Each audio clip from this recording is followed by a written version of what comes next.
Monsieur le ministre, merci pour votre invitation. Monsieur Zor, merci pour ton mot parce qu'il m'a beaucoup inspiré et je vais rebondir dessus. Mesdames et messieurs les présidents d'université et en vos grades et qualités.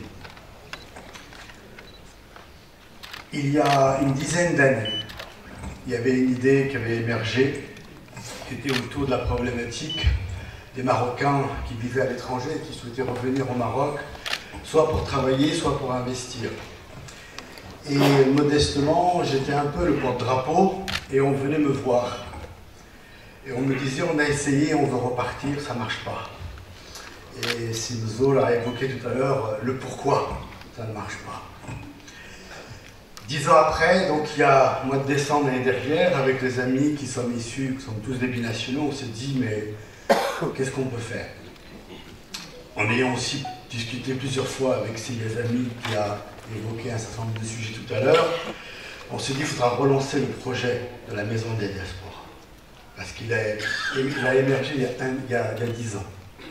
Donc on a déposé les statuts au mois de décembre l'année dernière, on a eu notre certificat au mois de mai.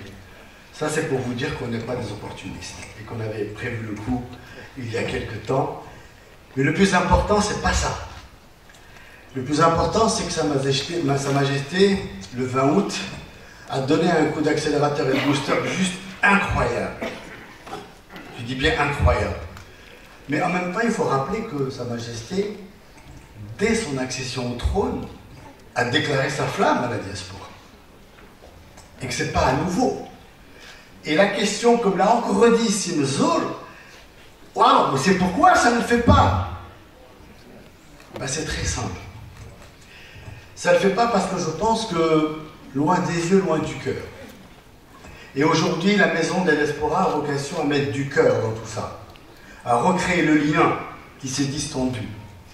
Mais en même temps, la diaspora nous rappelle que régulièrement, et cette année en particulier, l'année dernière surtout, il y a un indicateur que tout le monde suit aujourd'hui. Il y en a deux même.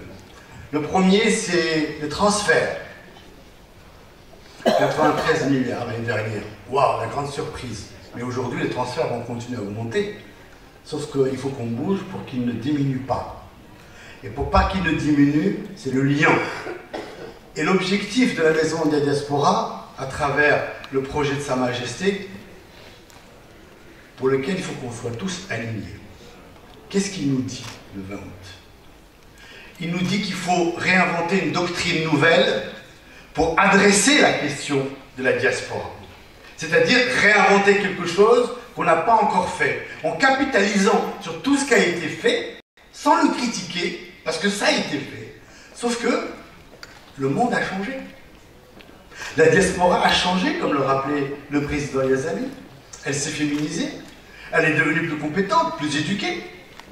Mais on ne s'adresse pas de la même manière hier à aujourd'hui.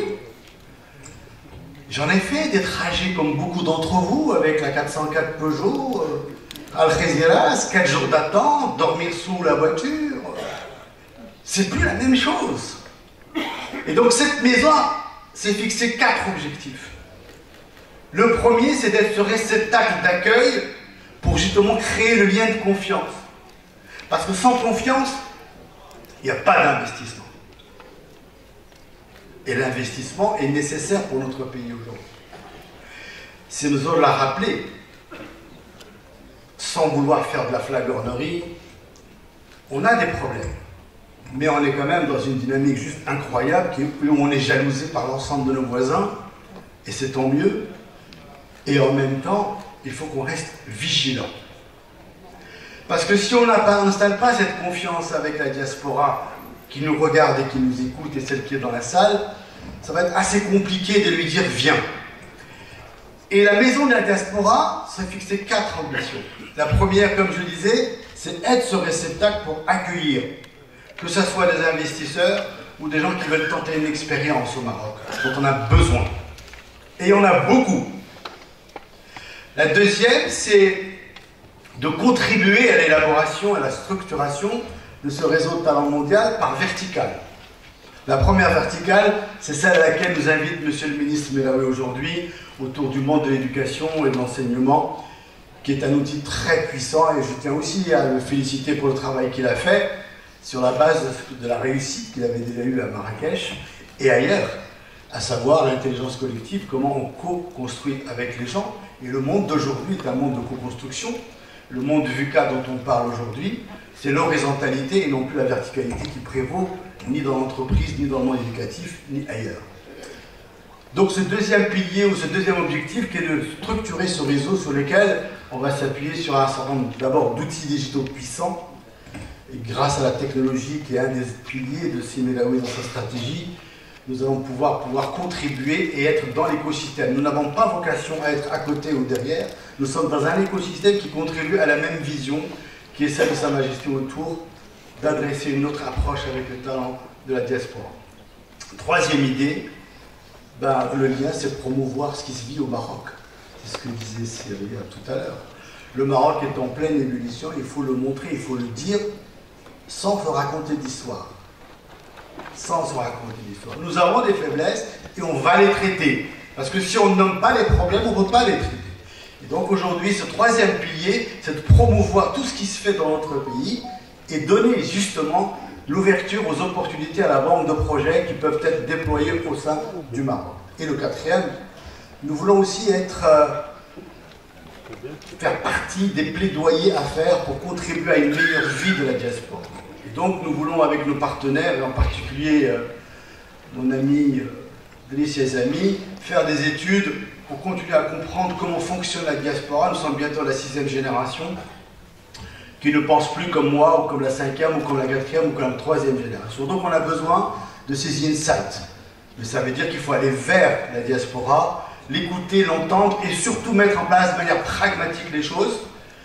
Parce que je citais récemment dans une interview que adresser la question de la diaspora avec cette nouvelle doctrine, c'est être capable de modifier et d'amener le législateur à changer les choses pour pouvoir faciliter l'intégration ou la réintégration.